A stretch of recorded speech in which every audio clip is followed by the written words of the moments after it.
서방의 주력 전차인 레오파르트 2 전차가 처음으로 우크라이나에 상륙했습니다. 중국이 러시아의 무기 제공을 긍정적으로 검토하고 있다는 보도들이 잇따라 나오고 있는데요. 국제부 연결해서 자세한 소식 알아보겠습니다. 김원배 기자. 네, 국제부입니다. 네, 우크라이나에 서방 주력 전차가 도착했다고요? 네, 그렇습니다. 서방 주력 전차인 독일제 레오파르트 2 전차가 처음으로 우크라이나에 도착했습니다. 마테우슈 모라비에츠키 폴란드 총리는 러시아의 우크라이나 침공 1년인 현지 시간 24일 장소가 공개되지 않은 우크라이나 모처에서 레오파르트 2 전차 4대를 전달했습니다. 전차 도착 현장에는 모라비에츠키 총리와 데니스 시미알 우크라이나 총리 그리고 우크라이나 병사들이 나와 전차를 맞았습니다. 모라비에츠키 총리는 전달한 전차는 모두 4대이고 조만간 더 많은 전차를 우크라이나에 보낼 것이라고 말했습니다.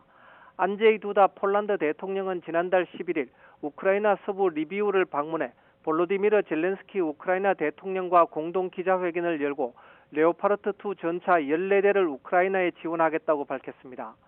독일도 우크라이나에 레오파르트 2 전차를 4대 더 보내기로 했습니다.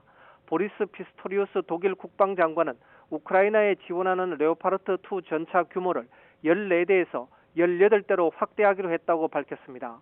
이로써 독일은 협력국가 포르투갈의 3대, 스웨덴의 10대와 함께 우크라이나의 31대의 레오파르트 2 전차를 지원할 수 있게 됐습니다. 31대의 레오파르트 2 전차는 1개 전차 대대를 만들 수 있는 규모입니다. 독일은 우크라이나에 레오파르트 2 전차 2개 대대를 지원하는 것이 목표였습니다. 폴란드 주도로 1개 대대를 모았고 이번에 독일 주도로 다시 1개 대대를 지원할 수 있게 된 것입니다. 미국이 중국의 러시아에 대한 무기 지원 가능성을 연일 경고해 왔는데 중국이 러시아의 무기 제공을 긍정적으로 검토하고 있다는 보도들이 쏟아졌다고요? 네, 그렇습니다. 중국이 러시아에 드론과 탄약 등을 제공하는 것을 긍정적으로 검토하고 있다고 CNN이 보도했습니다. 소식통들은 중국이 최종 결정을 내린 것은 아니지만 중국과 러시아 간의 가격 등에 대해 협상 중이라고 CNN에 전했습니다.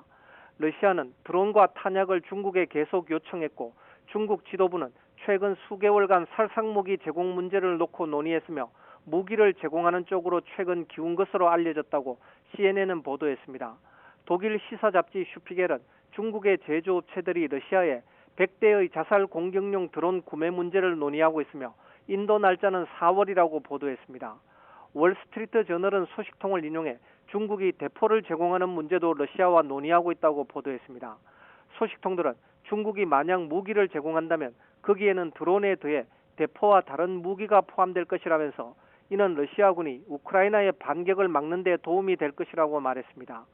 워싱턴 포스트는 중국이 지원을 고려 중인 무기로 122mm와 152mm 포탄 탄약을 거론했습니다.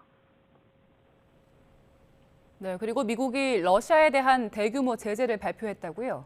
네, 그렇습니다. 미국의 제재 가운데 특히 눈길을 끄는 것은 러시아에 대한 제재 조치를 위반한 러시아와 제3국 기업들에 대한 수출 통제 등 제재와 러시아산 금속, 광물, 화학물질 등에 대한 관세 인상 조치 등입니다. 미국은 러시아산 알루미늄과 알루미늄 사용 제품에는 200% 관세를 부과하기로 했습니다. 대부분의 금속과 금속 제품에 대한 관세를 70%, 또 러시아산 제품에 대한 관세를 35% 각각 인상했습니다. 미국은 또 거의 90개에 이르는 러시아와 중국, 벨라루스, 이란 등 제3국 회사의 수출 통제 조치를 내렸습니다. 이 제재는 해당 기업이 미국산 반도체를 구입하는 것을 차단하고 제조에 미국 기술 등이 사용된 반도체를 구입하는 것도 차단하기 위한 것입니다. 지금까지 국제부에서 전해드렸습니다.